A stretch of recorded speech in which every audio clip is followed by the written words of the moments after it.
¿Qué está pasando en las cámaras, en la de diputados, en la de senadores? Hoy se aprobó la ley de glaciares, salieron las reformas para el INDEC y me contaron que hubo un revoleo. Yo siempre digo que entre los hombres y las mujeres en las parejas hay dos grandes grupos, los que revolean cosas cuando se pelean y los que no. Parece que hoy apareció el revoleo en la Cámara de Diputados y parece que fue entre gente del mismo bloque, del bloque kirchnerista. Hoy tenemos un debate muy interesante por las cuestiones de fondo con la diputada Giudice y con la diputada Vázquez, pero además vamos a tratar de averiguar un poquito qué pasó, porque también nos dedicamos a eso. En un rato nada más. El primero de los temas de la noche tiene que ver con Gustavo Cerati, que hoy cumplió 51 años y que sigue estable en ese estado crítico que ya describimos alguna vez. A mí me surgen un montón de preguntas porque cada vez que me toca informar sobre Cerati siento que no digo nada nuevo y tampoco sé si hay algo nuevo. Hoy decíamos más temprano en la radio, ¿no? Marcó a una generación que es justo la que me toca a mí. Tiene mucho peso cultural para nosotros Cerati y por eso volvimos a molestar al mayor experto en ACV de la Argentina. Yo quiero mostrarles a ustedes que hace solo 15 días tiene esto aproximadamente. Un mes aproximadamente. Un mes. El Vaticano recibió a un médico argentino, para difundir las maneras de prevención del ACV. Porque según tengo entendido, me adelantaba este médico argentino, el Papa tuvo episodios muy parecidos antes de asumir. Entonces está muy preocupado por el tema del ACV y el médico argentino, el mayor experto argentino en ACV, esta noche vuelve a estar con nosotros. Muchas gracias por venir, doctor. No quiero pronunciarlo mal porque la otra vez me equivoqué. ¿Me lo decís vos? Stoll, Conrado Stoll. Conrado Stoll. ¿Y yo como dije la otra vez? No, así sonó bien, catalán. Catalán. Sonó bien. Doctor, gracias por venir. Encantado, ¿eh? Primera pregunta. ¿Cómo se puede describir el estado de Cerati hoy? Más allá de la buena onda que le tiran los fans y yo mismo, clínicamente, ¿tiene chances de volver, que es lo que deseamos todos, un paciente en ese estado? Esto es explicado para la gente y basado de mi parte en lo que he leído en los medios, como todos, yo no lo he visto. Pero la lesión, ya se cumplen casi 3 meses de esa lesión, él ha estado sin conciencia, sin conocimientos de ese momento y esa es una situación relativamente frecuente si hay un daño muy extenso en el cerebro que afecte las áreas de la conciencia. Entonces uno pasa al coma, que es solo unos días, y después a lo que se llama el estado vegetativo, en que la persona está inconsciente pero tiene ciertas actividades el cuerpo, desde movimientos, ojos que se pueden abrir, pero no percepción, ninguna actividad de los sentidos, digamos, ninguna interacción con el medio, por eso el estado de inconsciencia o estado vegetativo. Si se puede recuperar, todos hemos leído en los medios algún caso que 3 meses después, 6, 1 año, la persona se recuperó. 2 cosas para decir de eso. Uno, que recuperación generalmente es con secuela.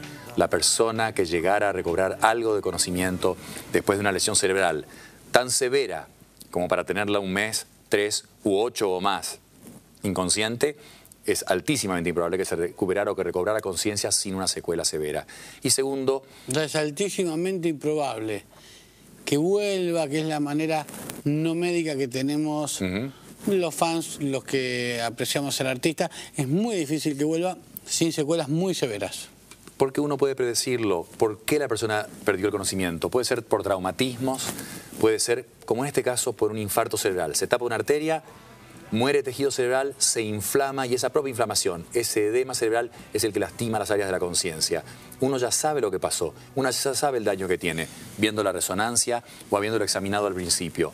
Entonces, mínimamente esa persona tiene una parálisis de la mitad del cuerpo, pérdida de la visión en la mitad de su mundo, pérdida del lenguaje, en caso de que recuperara la conciencia, pero de todas maneras en adultos que cumplen 3 meses sin conciencia, causado por una falta de oxígeno en el cerebro, la posibilidad de recuperar esa conciencia es muy baja. A ver, no es que yo estudié mucho, sino que vos me lo explicaste muy bien antes del programa. Hay como 2 grandes líneas de tratamiento, según entendí, para esta clase de cuadros. Una que tiene que ver con un tratamiento llamado licuantes, que me vas a explicar ahora de qué va, y otro que tiene que ver con una cirugía para abrir el cráneo. En el caso de Cerati se optó por esta segunda. Exactamente. ¿Qué significa?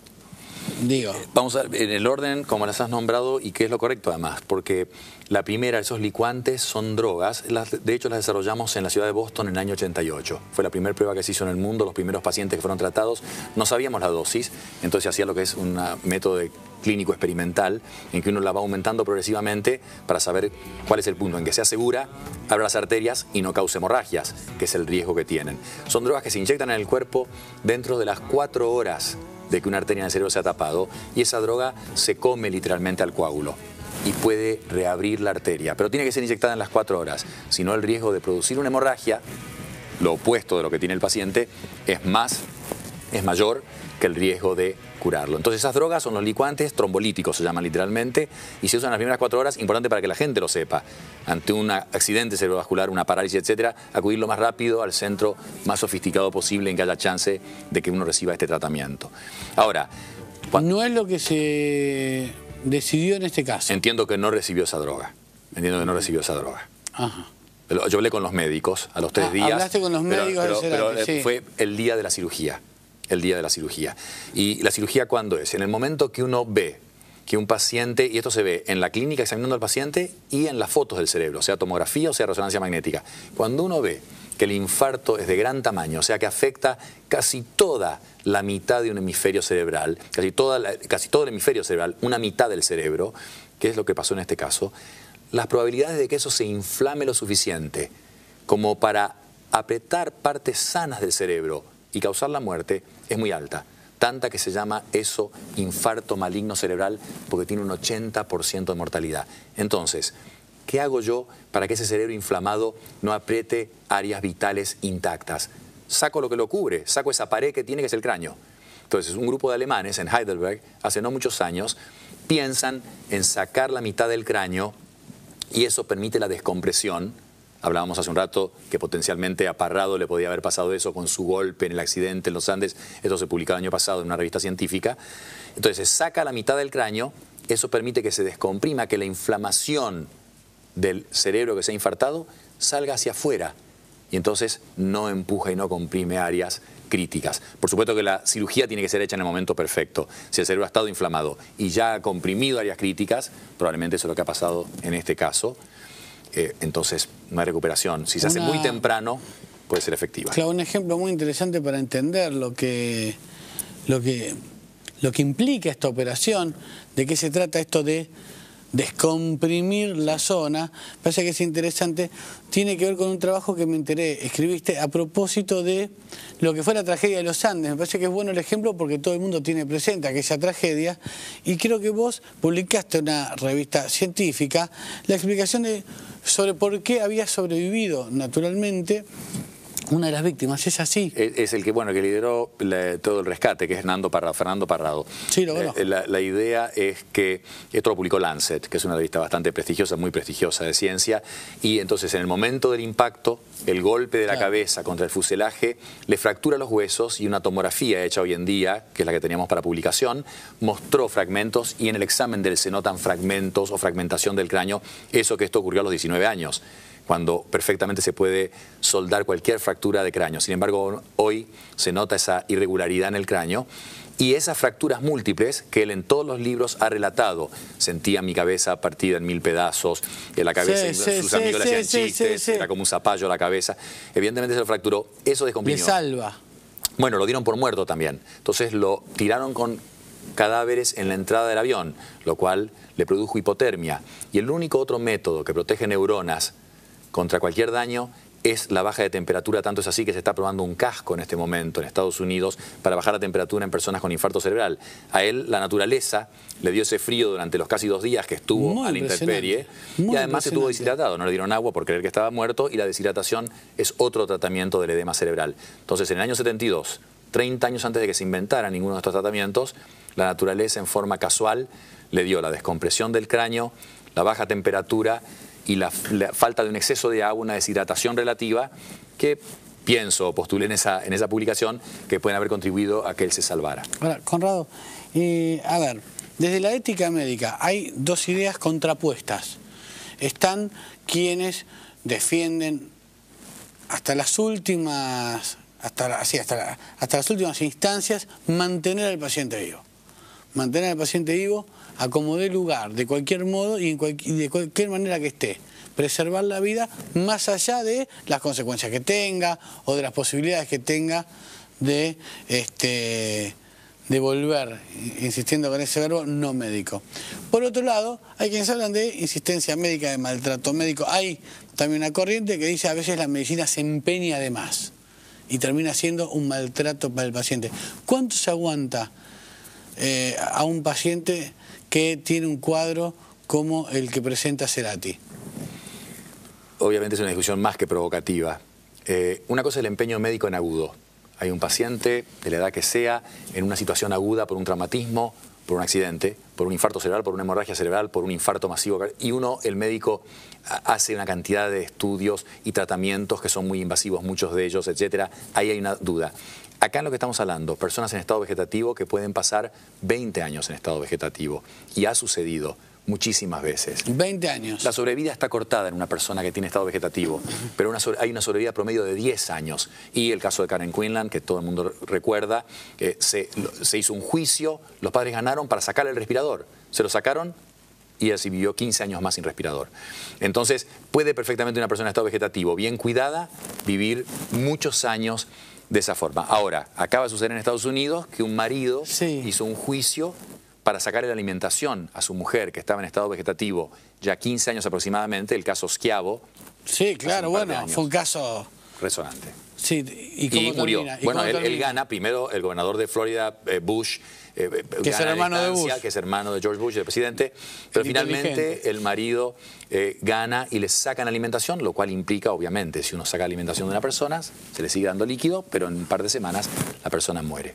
Y eso provocó un debate ético, científico. De acuerdo, lo seguí, aparte lo seguí muchísimo. Por eso te decía que siempre aparecen esas dos grandes tendencias, ¿no? Y dado que sos el mayor experto en esto de la Argentina, digo, sos el que se reúne con el Papa. ¿Vos qué pensás? ¿Vos qué pensás? No, porque supongo que también, digo, tú debes tener una mirada religiosa del asunto, si no... Digo, el Vaticano intuyo que no le abre las puertas a cualquiera. Interesantemente, con respecto al Vaticano, es un buen ejemplo de ecumenismo. O sea, yo hice las invitaciones, éramos 15 personas, se invitó supuestamente el mayor experto del mundo en colesterol, el mayor experto del mundo en diabetes, dos cardiólogos de fama mundial, Braunwald y Fuster, todo médico, diría, más que cardiólogos los conocen, etcétera. La mitad eran judíos. Y no hubo ningún, por supuesto, ni requerimiento, ni nada en absoluto. Mirá qué interesante, porque tantas veces aparece la Iglesia marcando con su ideología opiniones científicas que uno tiene, en este caso de manera errónea, el prejuicio. Aquí es al revés, abrió las puertas a la ciencia para escuchar. La primera invitación la tuvimos de Juan Pablo II. Sí, es muy impresionante. Yo lo había visto en Clarín y afortunadamente lo trajeron. Esta foto tiene solo un mes, ¿no? Y que uno de los artistas populares más queridos de la Argentina, ¿no? Más queridos de la Argentina, esté en la situación que está justamente por esta enfermedad que también, de algún modo, preocupa al Vaticano. Digo, me pareció una coincidencia rara. Pero los últimos 4 papas han definido, a mí me invitó el primero Juan Pablo II para definir el tema de la muerte cerebral, que tiene que ver con el estado vegetativo, lo que estamos hablando. Pero los últimos 4 papas han dicho claramente, los temas científicos los definen los científicos, y los definen dentro del Vaticano. Se vive incluso, hay todo un contexto muy único dentro del Vaticano mientras dura el Congreso, y se definen en la Academia Pontificia de la Ciencia, que está dirigida por un obispo argentino, Monseñor Sánchez Orondo, y que fue fundada por Galileo Galilei en 1600. O sea que son temas que se liberan a los científicos para definir. 2 preguntas finales. La primera, yo siempre digo que acá en la Argentina vamos aprendiendo los temas a medida que las noticias van apareciendo, y así supimos sobre derecho tributario con las retenciones, y luego aprendimos de medio con la ley de medios. Sí, esta desgracia que ocurrió y que verdaderamente nos tiene afectados a buena parte de los que conozco de mi edad. A partir de esta noticia tenemos que aprender algo. Primera pregunta, ¿siempre tiene este desarrollo tan trágico del ACV? ¿Hay una manera de frenarlo a tiempo, o una vez que el episodio se inicia ya es imparable? La enfermedad cerebrovascular es una enfermedad grave, y tan grave que es la segunda causa de muerte en el mundo, la primera causa de discapacidad en el mundo, la primera causa de pérdida de memoria seria, de demencia en el mundo. O sea, es grave, inevitablemente grave. Pero prevención se puede hacer. Una prevención altamente efectiva que la Organización Mundial de la Salud y los que estábamos en esa reunión, que por eso la hicimos, nos preguntamos por qué no se logra. Se sabe qué hay que hacer, los controles de los factores de riesgo y las cosas que se repiten en innumerables medios muy útilmente siempre. Pero el hecho real es que la mayor parte de la gente no tiene controlada su presión arterial, aún los que estén escuchando en este momento digan, bueno, por suerte yo sí fui a mi médico o yo sí la tengo bien. La mayor parte de la gente en los países de altos, medianos y bajos ingresos no tiene controlada su presión arterial, colesterol, cigarrillo, etcétera. Los factores de riesgo usuales que hemos escuchado tantas veces, diabetes, por supuesto. Pero prevención es lo más efectivo. Te pido disculpas, porque yo claramente tengo colesterol y vos a lo mejor nunca te mediste la presión. Después del corte, las conclusiones del doctor y ya pasamos al debate político. Después un corte muy breve.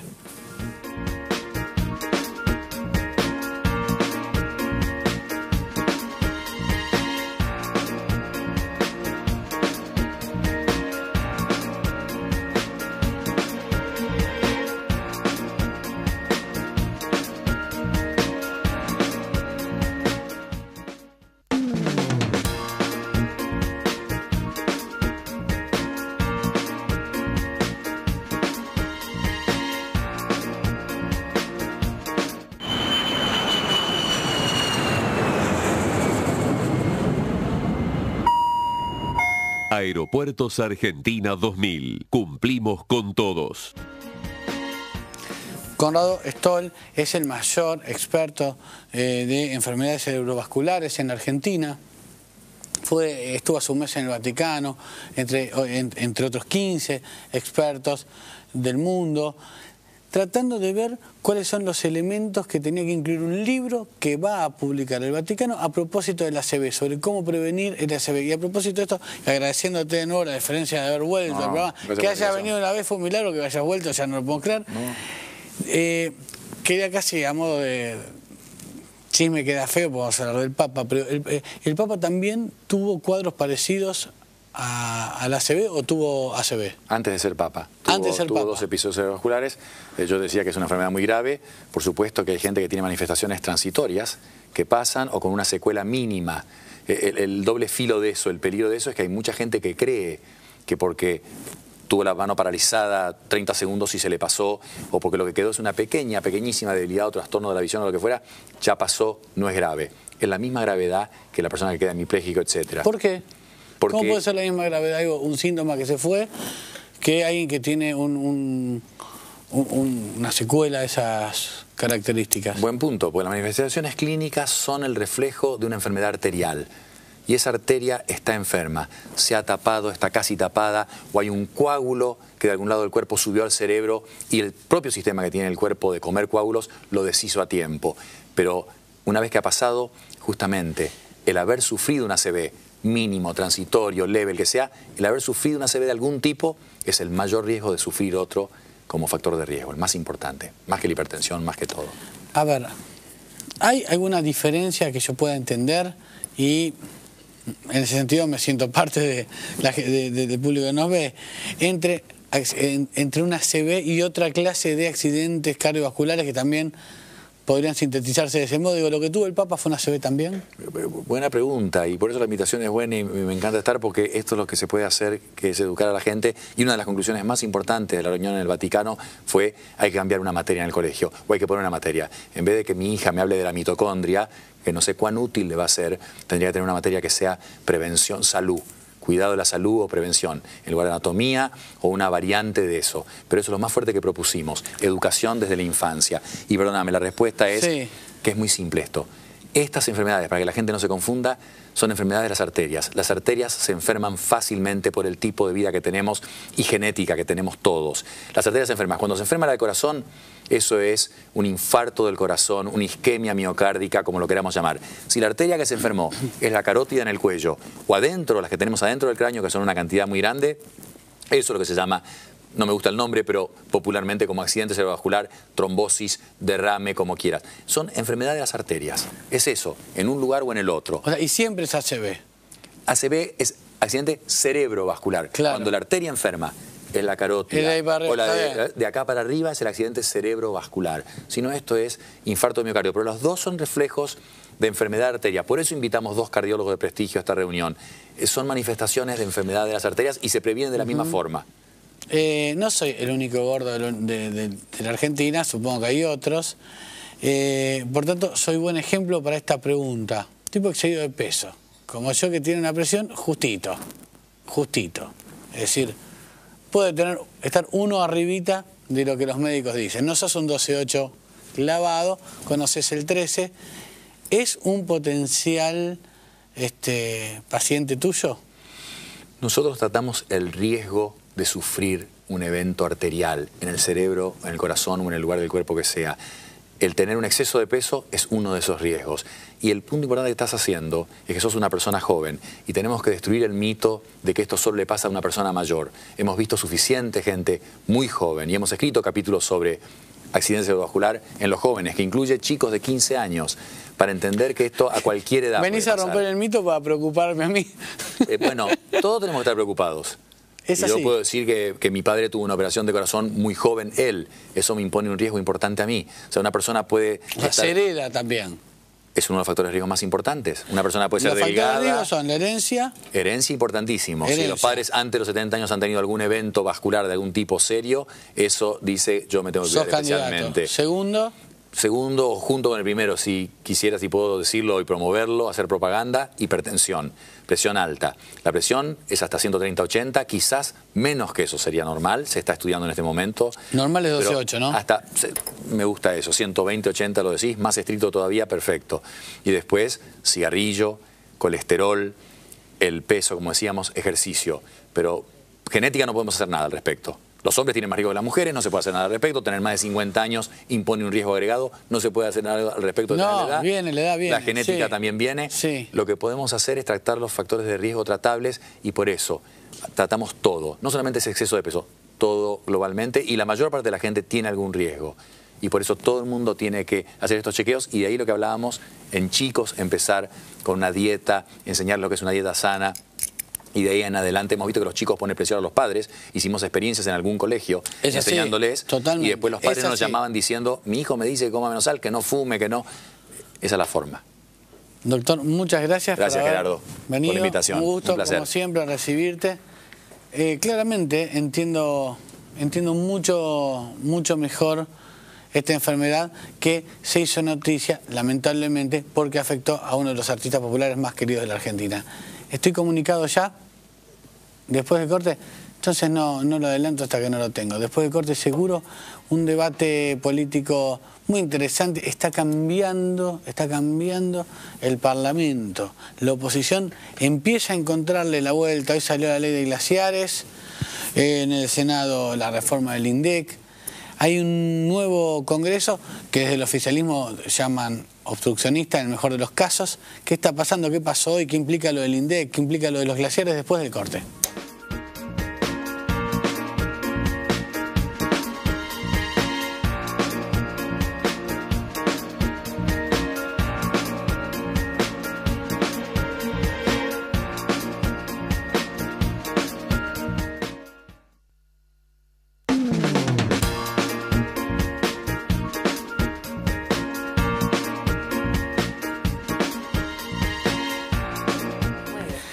...25 minutos faltan para las 12 de la noche... ...estamos en vivo de Buenos Aires...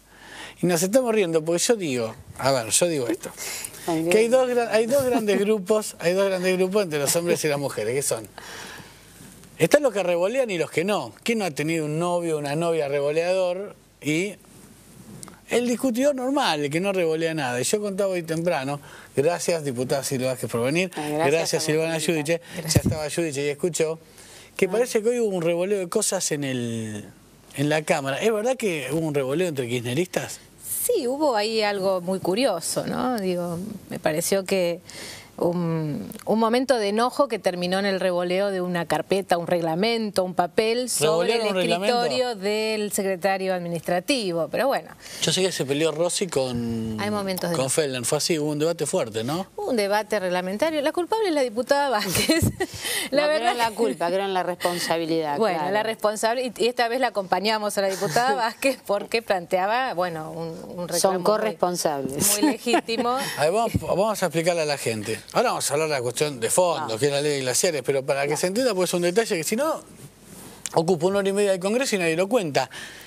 Hoy, 2 de los referentes más fuertes que tiene el kirchnerismo en la Cámara de Diputados, pues esto también hay que contarlo, se agarraron mal 1 hora y media. Discutieron 1 hora y media y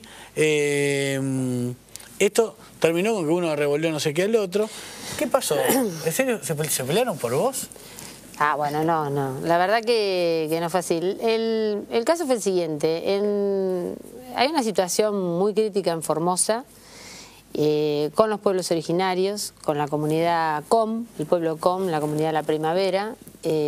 Ahí viven aproximadamente 800 familias con una situación de precariedad absoluta, donde el gobierno de la provincia de Formosa ha tenido permanentemente una actitud muy hostil hacia esta comunidad. Los ha excluido de su territorio, les ha sacado parte de su territorio y no es que yo esté dándoles a la vuelta, pero realmente quiero que se sepa cuál es la razón de fondo por la cual se armó lo que se armó en la Cámara de Diputados. No fue una cuestión reglamentaria, es una cuestión de fondo porque es un tema de derechos humanos, de protección de los derechos humanos de las personas, de nuestros hermanos que están en un corte de ruta hace más de 15 días. Y yo quiero decirle a la gente que nos está escuchando que pensemos que los hermanos están teniendo que hacer entre 10 y 12 kilómetros por día para juntar agua, para ir a buscar agua. En esa situación están en este momento. Nosotros habíamos presentado un proyecto para repudiar lo que está pasando en la provincia de Formosa. Lo planteamos en labor parlamentaria la semana anterior, lo planteamos en esta semana. La diputada, había un proyecto también de la diputada Verónica Vena en el mismo sentido y había un acuerdo, nada más. Cuando empieza la sesión, había sido omitido.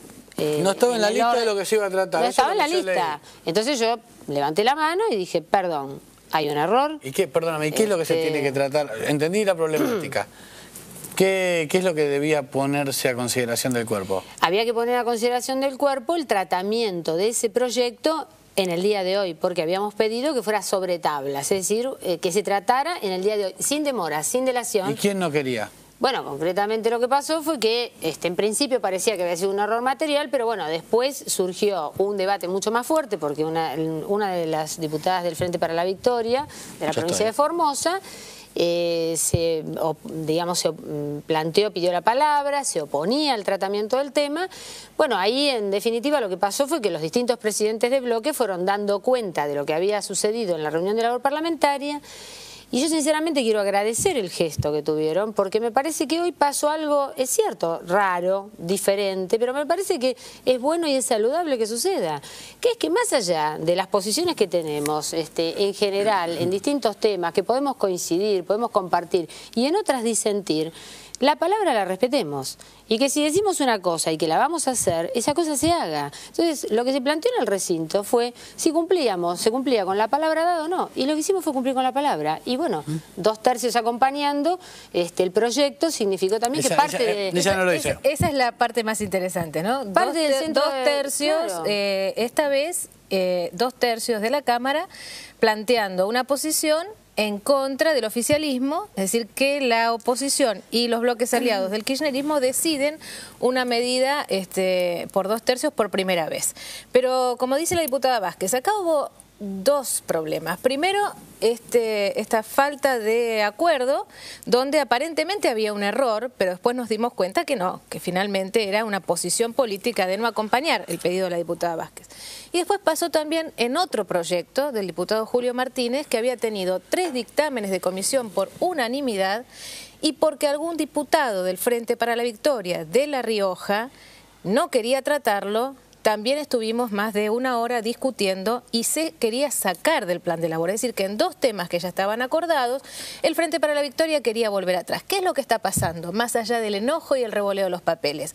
Acá hay un momento de crisis, un terremoto en el bloque oficialista, porque están cambiando las situaciones radicalmente en la Cámara. Bueno, y ahora me meto en esa cuestión que para mí es la de fondo y que de algún modo podríamos iniciar esa conversación a partir de lo que pasó hoy con la ley de glaciares. Sí, a ver, yo voy a discrepar con la diputada Judice en ese punto. A mí me parece que el terremoto, sinceramente, no afecta al oficialismo nada más. A mí me parece que hay un terremoto en la política ya hace mucho tiempo, que me parece que es sano y saludable, que... Vuelvo a reiterar que en los temas, en algunos nos ponemos de acuerdo y en otros no nos pongamos de acuerdo, y que no importe esto, porque a mí me parece que es terrible que tengas mayorías automáticas en un sentido, sean oficialistas, o mayorías automáticas que sean opositoras. Que todo lo que el otro dice lo descalifique simplemente porque lo dice alguien que puede ser un rival político en una campaña, pero la verdad que eso no. Me parece que lo que está pasando o está sucediendo, hay un cambio en la... Ojalá, mirá, no sé, por ahí... Ojalá sea así, un cambio en la cultura política, que me parece que es eso lo que estamos necesitando. Se murió la mayoría automática. Se murió la mayoría automática porque sí. Y se murió la escribanía de la Casa Rosada porque sí. O la oposición eso está porque claro. Sí. La oposición, o la oposición porque sí. Por supuesto, tenemos una oposición que no es monolítica como es un bloque verticalista que responde al mando de Néstor Kirchner. La oposición es distinta y tiene también un aprendizaje que ya lleva 6 meses y que empieza a dar resultados. Hace por lo menos 2 meses en la Cámara de Diputados que estamos aprobando iniciativas por consenso, poniendo de acuerdo un espectro político muy distinto, desde el PRO hasta el Proyecto Sur, y acompañando aquellos proyectos que nos hemos fijado en una agenda parlamentaria consensuada. Y ahí pregunto, ¿eso siempre es bueno? Porque también desde el gobierno se dice, a partir de esta nueva conformación, nos quieren desfinanciar. Pero esa es la posición particular sobre los temas, diría yo. Claro. Pero voy a aclarar algo.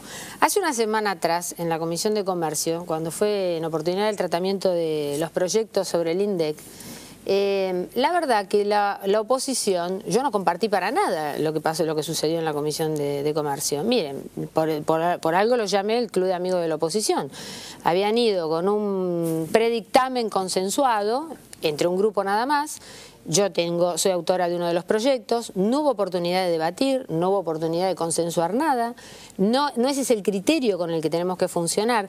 De hecho, ella preside la Comisión de Libertad de Expresión, yo la de Comunicaciones, hemos elaborado un plan de trabajo para tratar publicidad oficial, que es un tema ríspido. Sin embargo, hemos consensuado en las 2 comisiones un plan de trabajo como una manera también de... Yo no sé si la palabra es enseñar, porque no me quiero poner en ese lugar, pero sí demostrar que puede haber otro criterio para trabajar, otro respeto para trabajar. Pero la diputada Vázquez tiene una postura individual en temas donde ella toma la decisión, y esto lo voy a señalar, no es parte del miembro oficialista, tiene un bloque, sí. No es del bloque del Frente para la Victoria, sino un bloque personal, y ella toma decisiones. Por ejemplo, hoy, en el tema de los glaciares, Silvia dio quórum. Yo necesito en el tema de la ley de glaciares. Por eso, pero esto no es lo que hace el Frente para la Victoria. Es decir, el tema del INDEC se trató de esa manera porque durante 6 meses bloquearon la comisión y no querían habilitar el tratamiento. Entonces, la oposición reacciona a algunos temas con estrategias que a lo mejor no nos gustaría tomar, pero que es la única manera de que el Congreso funcione. Creo que es una etapa de transición que terminó y ahora el ritmo de la agenda parlamentaria lo pone la oposición. A mí, bueno, tampoco eso no lo voy a compartir. ¿Por qué? Porque a mí me parece que no hay que reaccionar, que tenemos que responder, y responder al otro no es hacer exactamente lo mismo que el otro. Por ejemplo, sí es cierto que el oficialismo bloqueó el tratamiento del INDEC. No había que hacer lo mismo. Yo escuché frases ahí que no las dijiste vos, Silvana, pero algunos diputados dijeron frases que a mí la verdad me daban vergüenza ajena, como ahora somos malos, aprendimos de ustedes, una cosa así infantil totalmente. Estamos tratando un tema muy serio, como es la modelación de una institución, como es el INDEC, para adelante. Digo, me parece que ahí hubo un exceso. Ojalá que no se siga repitiendo. Vuelvo a decir, miremos el medio vaso lleno. Yo no puedo cerrar el bloque sin ocuparme de lo que yo prometí. Hoy se logró juntar el quórum que la semana pasada no, para el tratamiento de la ley de glaciares que finalmente se votó. La semana pasada fue una semana que sí, ocurrió un hecho que yo todavía no terminé de entender. Hablé por radio con Bonazo, que me dijo que la diputada Vázquez no quiso dar quórum, hoy dio quórum. ¿Qué lectura hacen ustedes de lo que pasó hoy? ¿Y en qué va a cambiar la realidad sobre la cuestión minera en la Argentina esta ley? Que después quiero ver si se va a aplicar. Yo quiero ver qué pasa con esta ley, por supuesto. Pero ¿qué pasó hoy en el Congreso primero? Primero, Bonazo se equivoca al plantear las cosas en esos términos. Hoy varios diputados del PRO y también diputados de nuestros bloques que no estuvieron por razones personales se sienten agraviados ante una afirmación tan generalizada. A ver, yo cuestiono la generalización cuando el Frente para Victoria durante el año pasado ponía este tema con la sanción de la ley de medios en el mismo tono que lo pone Bonazo con las mineras, y me parece que no es conveniente una generalización. Había diputados que estábamos trabajando en generar un mejor consenso sobre esto. El diputado Mansur, la diputada Yuri, la diputada Álvarez de mi bloque forjaron ese acuerdo, y ese acuerdo estaba la semana pasada y estábamos de acuerdo en votarlo. Finalmente se vota hoy, ahora veremos cuál es el derrotero de este proyecto, pero creo que está claro que a partir de ahora las actividades que comprometen la protección de los glaciares no van a poder ser. Claro, es una ley que protege los glaciares, no que regula la actividad minera, no es lo mismo. No es lo mismo. Exactamente. Sí, yo por suerte tuve la oportunidad en algunos reportajes, algunos que me hiciste vos mismo, por radio, de poder responderle a Bonazo. Y la verdad que Bonazo se equivocó, nos agredió, creo que tuvo una actitud muy destemplada para con nosotros. Yo expliqué en ese momento, estaba en una conferencia de prensa con los indígenas, con los pueblos originarios, peleando por este tema de Formosa. Ahora, ¿quiénes son los que, para que la gente entienda, quiénes sacaron hoy la ley de glaciares? ¿Quiénes son los que la sacaron? ¿Cómo quiénes son? No, ¿quiénes son los que la aprobaron? ¿Quiénes son los que sacaron adelante? Bueno, los bloques del radicalismo, la coalición, Proyecto Sur, el PRO, el Frente para la Victoria no lo acompañó, pero el resto acompañó mayoritariamente la ley, así que en eso no había discusión. Por eso a veces creo que este es un momento para mantener la calma. Es un momento de crisis, que están cambiando algunas cosas, y entonces me parece que la exuberancia o templarse complica los acuerdos. La última pregunta, agradeciéndole a las dos que hayan venido. ¿Cuál es el bolonqui que viene? ¿De qué vamos a hablar la semana que viene? 82% móvil, por supuesto. Tenían pretensión de tratarlo hoy en el Senado, ¿no? Bueno, el Senado por lo menos hoy dio un paso muy importante, que fue el INDEC, y me parece que también se empiezan a ordenar las situaciones en el Senado. Sería bueno que podamos coordinar el esfuerzo para que finalmente todas las iniciativas que comenzaron a tratarse a principio de año con esta agenda parlamentaria que sostenemos desde los bloques de la oposición llegue antes de fin de año con todas las leyes sancionadas. El proyecto del 82% móvil se va a tratar en diputados porque nuestro dictamen contiene básicamente garantizar el haber mínimo en el 82%, pero también el reconocimiento de lo que hay que pagar por el fallo Badaro. Y habíamos acordado eso, se va a impulsar el miércoles que viene y de allí pasará al Senado. ¿Qué vas a hacer ahí? Mira, en el tema del 82% móvil yo no lo comparto. Yo creo que realmente en ese caso hay una situación de financiamiento, se puede provocar una situación de financiamiento. ¿Vos sí ves en el resto de la oposición una intención de...? Bueno, yo tampoco quiero generalizar y no voy a decir que toda la oposición tiene la misma estrategia, pero me parece que sí, que hay un sector de la oposición que realmente puede tener esa estrategia, que es obstaculizar, desfinanciar, sobre todo aquellos que después van a pretender o pretenden o han dicho pretender rebajar las retenciones. Me parece que de todas maneras quisiera agregar a mí me parece que lo importante que pasó hoy, además de los glaciares, yo quiero decir que reconozcamos el derecho al agua como un derecho humano. La protección del agua, en términos de la relación que tiene con nosotros, como un derecho humano. Y lo voy a reiterar porque creo que tenemos que poner en la agenda rápidamente la situación de los pueblos originarios en la Argentina. Hay un compromiso con las comisiones para que lo podamos tratar y me parece que ese reconocimiento al derecho a la propiedad colectiva de la tierra tiene que ser reconocido, tenemos que reconocerlos como personas jurídicas de derecho público.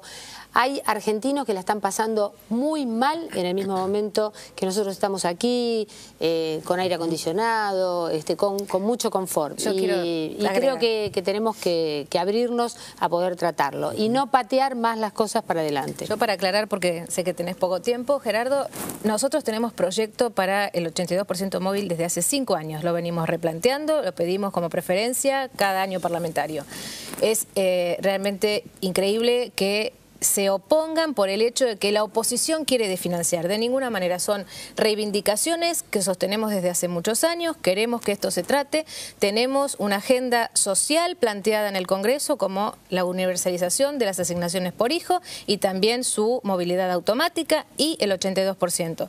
Los sectores más vulnerables, los jubilados y los niños son los que tenemos que atender y el Congreso tiene que hacerlo y el Congreso tiene que plantear de dónde salen los recursos y los recursos están y van a estar muy claramente cuando se plantee este presupuesto a fin de este mes. Hay argentinos que no tienen ni jubilación, ni asignación, ni nada. Y hay otros que tienen mucha plata como para comprar 2 millones de dólares. Entonces es momento para dar este debate sobre la redistribución. Me parece muy bien, espero que nos acompañes en el proyecto para los pueblos originarios. Sí, te dije que lo acompañaba eso. Muy bien. ¿Y cómo le sacó el voto al aire? Qué cosa, ¿eh? Qué rápido. Qué cosa que son, ¿eh?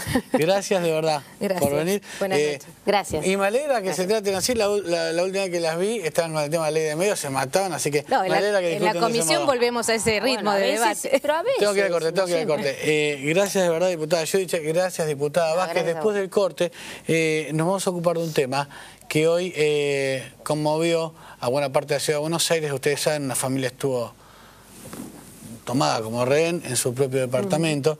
Un testimonio exclusivo después del corte.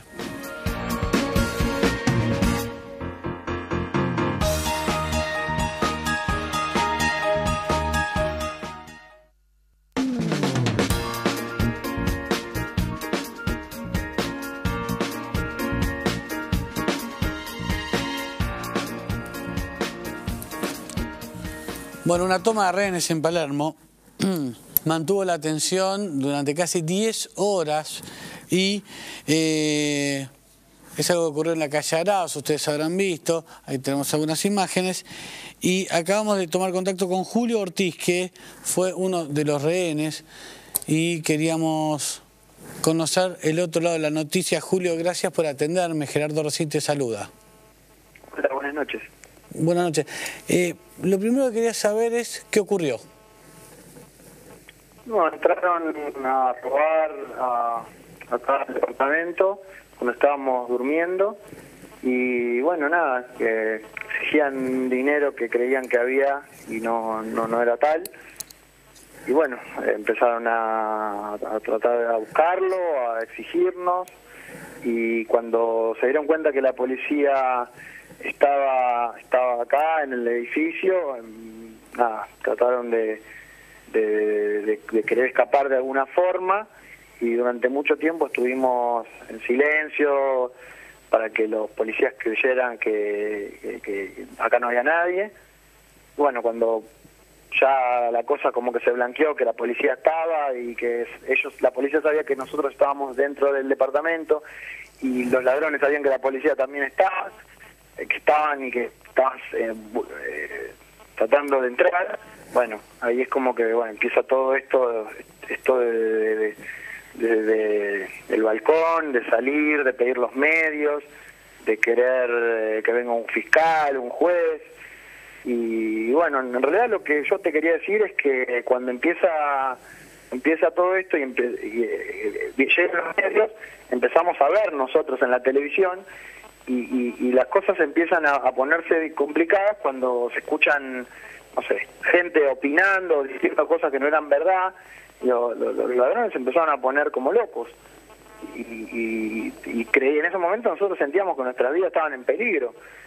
Y bueno, justamente te llamo o estoy hablando con vos porque quiero que sepan que los medios con lo que ponen para el rating o para lo que sea o para tener la exclusiva, hacen que las cosas se compliquen más que sea un beneficio, ¿entendés?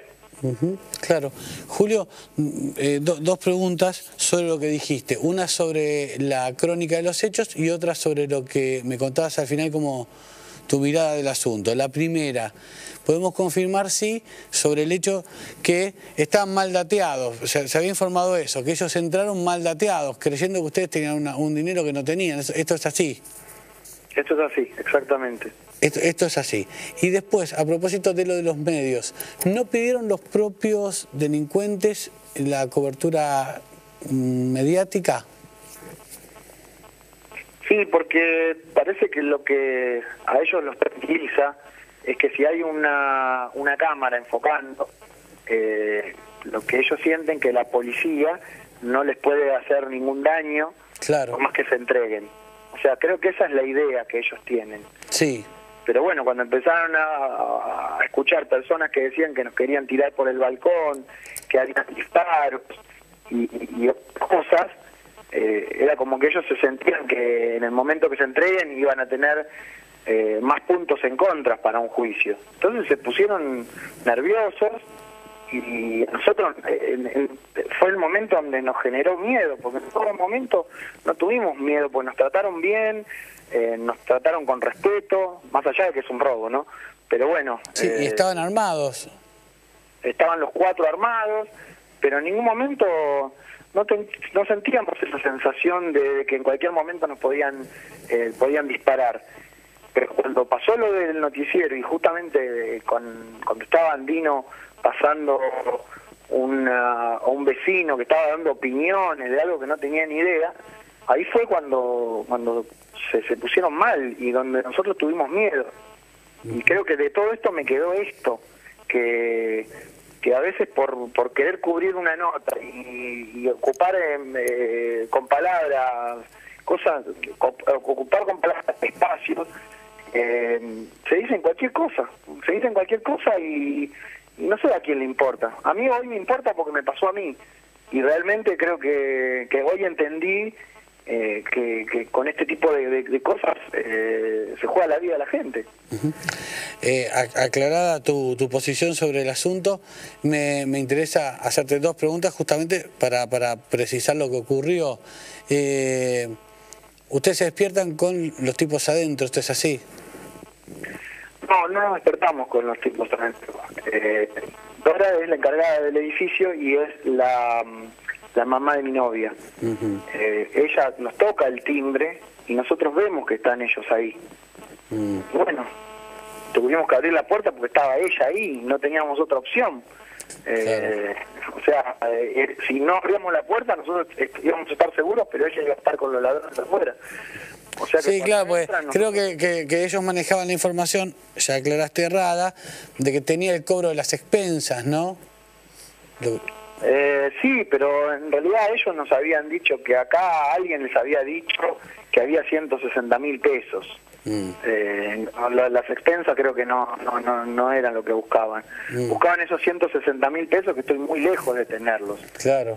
Acá o en cualquier lugar, no los tengo. Entonces claro, ellos estaban buscando eso. Y al ver que no aparecía la plata y cuando la policía, bueno, ya los cercó, por más que los hubiesen encontrado, ya no tenía sentido porque no se los podían llevar. Julio, por último, ¿cómo están ustedes ahora? No, nosotros estamos bien y quizás si estoy saliendo en algún medio o en los medios que estoy saliendo es para darles este punto de vista sobre los límites que no hay, que no existen, que todos tratan de hacer lo mejor, pero lo mejor a veces no es lo mejor para lo que estamos viviendo el robo o lo que sea. Entonces eso, quiero sumar un grano de arena para que en algún momento piensen que están haciendo un daño. Hay que informar porque sirve y es malo, los ladrones lo pedían. Claro, así empezó también la cobertura y ni siquiera sé, porque no es mi especialidad, si es correcto cubrir un hecho de estos cuando los delincuentes lo piden. Soy productor de televisión, además de periodista, y naturalmente tiendo a pensar que yo también lo cubriría, especialmente si la policía no te interrumpe la transmisión y los delincuentes lo piden. Yo creo que naturalmente quizás también lo cubriría. No sé si es correcto, pero es muy complicado el límite y bueno, la opinión de alguien que la pasó esta tarde, por supuesto es válida, ¿no? por supuesto es válida. Sí. Julio, Bueno, te agradezco mucho la comunicación, que hayas aceptado hablar con nosotros y bueno, ojalá pases la mejor noche posible después del trámite que te tocó vivir a lo largo del día. Bueno, yo te agradezco por tu espacio. Muchas gracias. No, viejo, un abrazo grande. Bueno, hablamos con Julio Ortiz, 35 años, uno de los rehenes que esta tarde padeció 10 horas la presencia de estos delincuentes en la casa donde estaba, la casa de su novia. Pido disculpas a Fabián, hoy me pasé yo, a propósito de esta nota. Mil disculpas, Fabián Doman. Los dejo con el mejor resumen de noticias de la medianoche.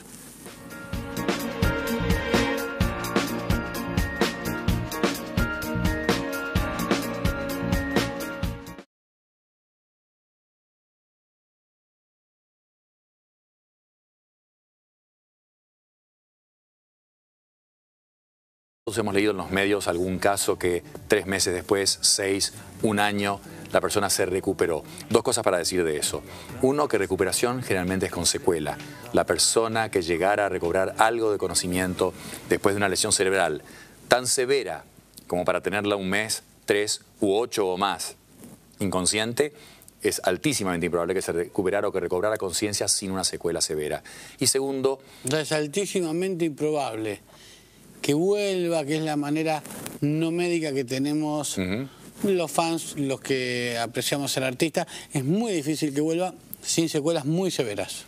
Porque uno puede predecirlo. ¿Por qué la persona perdió el conocimiento? Puede ser por traumatismos, puede ser, como en este caso, por un infarto cerebral. Se tapa una arteria, muere tejido cerebral, se inflama y esa propia inflamación, ese edema cerebral es el que lastima las áreas de la conciencia. Uno ya sabe lo que pasó, uno ya sabe el daño que tiene, viendo la resonancia o habiéndolo examinado al principio. Entonces, mínimamente esa persona tiene una parálisis de la mitad del cuerpo, pérdida de la visión.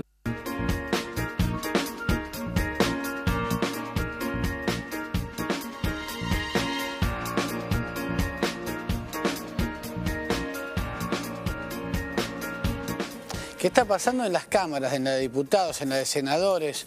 Hoy se aprobó la ley de glaciares, salieron las reformas para el INDEC y me contaron que hubo un revoleo. Yo siempre digo que entre los hombres y las mujeres en las parejas hay 2 grandes grupos, los que revolean cosas cuando se pelean y los que no. Parece que hoy apareció el revoleo en la Cámara de Diputados y parece que fue entre gente del mismo bloque, del bloque kirchnerista. Hoy tenemos un debate muy interesante por las cuestiones de fondo con la diputada Giudice y con la diputada Vázquez, pero además vamos a tratar de averiguar un poquito qué pasó, porque también nos dedicamos a eso. En un rato nada más.